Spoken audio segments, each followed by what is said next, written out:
Teofimo's reps have been working pretty hard behind the scenes over the last few days to try to cobble this fight back together. It would be for January. That's the penciled in date for Shakur and Teofimo. But either way, Shakur is going to get a fight in January on a Saudi card and make a pile of money and be in a high profile fight. So for those reasons, Shakur Stevenson rumored to be trying to fight Teofimo Lopez in January 2026. What up, Fight World? It's your boy Ego, and I'm back with some more boxing. Now, a few people have pretty much sent me things or asked my opinion on Shakur Stevenson and Teofimo Lopez, a potential fight that is rumored in January 2026. Now, if you know Boxing Ego, you know Ego, or you think you know Ego, I am very strategic. So if I'm not talking about something, it's generally not because I don't know about it. It's because I don't want to talk about it. Ego thoughts, which leads me to this. The reason why I haven't made a bunch of Shakur and Teofimo videos is because I am bored with it. It is too much back and forth, and I firmly believe the two fighters involved are completely unreliable when it comes to spoken word, especially Teofimo Lopez, but even Shakur Stevenson. What do I mean? So for Shakur, I told you in the past, this new generation, one of the things they do that really bugs me is they use social media as a dear diary. Every waking moment, every thought is like they have to document it like they're Anne Frank or something on the internet. Like Shakur will go to his social media and be like, oh, I did some rounds in the gym. Oh, I feel great. Oh, I've been working on this. Oh, I feel so strong. Oh, I'm unstoppable. And my generation, which is older than Shakur's generation, is like my millennials. It's not about a bunch of talk. You're very limited as far as what you can talk about, because from that point, from pure talking, now people want to see action. They want to see results. So I've learned in life that like talking ain't gonna cut it. That ain't enough. There's a lot of people, man, I'll pull this girl right there in the club, I never get turned down, blah, blah, blah. And then they try to holler at the beezy and get shot down. So no matter what you said before, it's all null and void when you go to pop at the chick and she turns you down and you swore you could get her number. You see what I'm saying? So seeing is believing. I believe in reality. And I feel like Shakur, he's beefing with Ryan Garcia right now on social media. Ryan is saying he's weak. Shakur is saying that you're scared of punchers and Rolly fight and you look bad. And this whole generation is just too much talking for me. Now, when it comes to Teofimo, I don't know what planet he's on. He be saying some weird stuff. He be acting weird.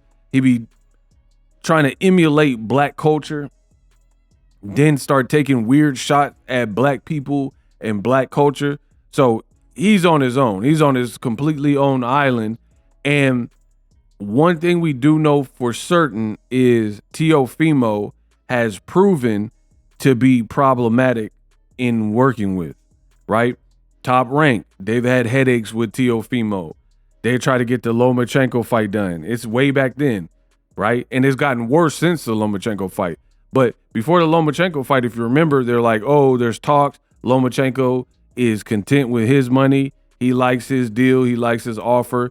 But then all of a sudden they said the fight's in jeopardy because Teofimo was holding out for more money, things like that. Teofimo also like started beefing with Top Rank, and Todd DeBuff said he was going to Triller. Then he started repping Triller. Then he started complaining later, saying Triller wasn't holding up to their end of the bargain. Now Triller's nowhere in boxing, right? So it's been a whole thing with Teofimo. That's not even the new stuff where he's like ESPN, they could keep the blacks. He put out this fake campaign saying that somehow ESPN was favoring black fighters, which is very funny to me because I've always made content and always made videos about how ESPN was mad biased and they weren't really supporting or advocating black fighters like they did some of the other fighters, Tyson Fury, Vasily Lomachenko, and other non-black fighters, constantly putting and leaving people like before Jermell Charlo lost to Canelo, he conquered the 154-pound division. They never once put him on the ESPN top 10 list, top 10, but they would put a bunch of Japanese fighters, Russian fighters, Eastern European fighters, and maybe like Bud Crawford, right? Even guys like Shakur Stevenson and Devin Haney, when they're winning, ESPN wasn't really showing them a bunch of love, and they were doing good for themselves to that point, right? So what is Teofimo even talking about? Then later on, Turkey enters the boxing circuit, and Turkey has problems with Teofimo. Bunch of fights fell apart. Devin Haney fight fell apart.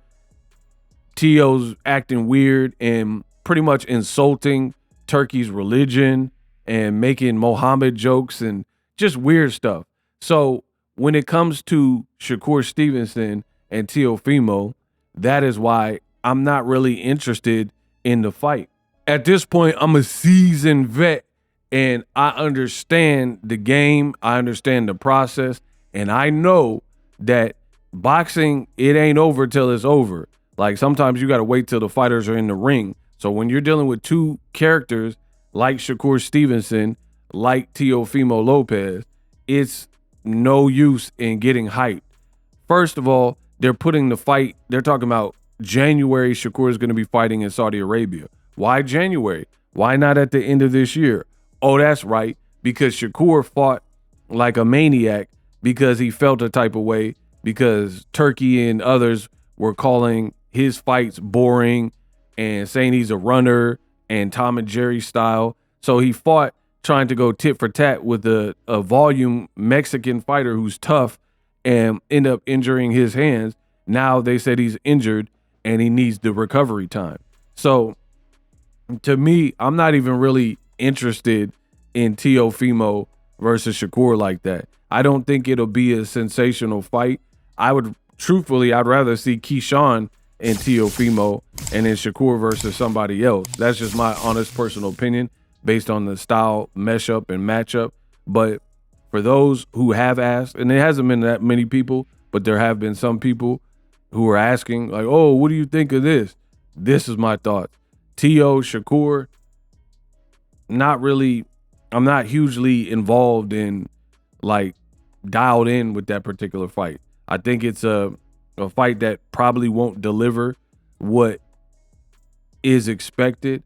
And between the two parties, like I said, you never know what's going to happen, and they're not reliable in terms of. And same thing with Ring. Ring Magazine is terrible when it comes to advertising a fight, putting the fight out there, you know, testing the waters and putting out all these fillers publicly.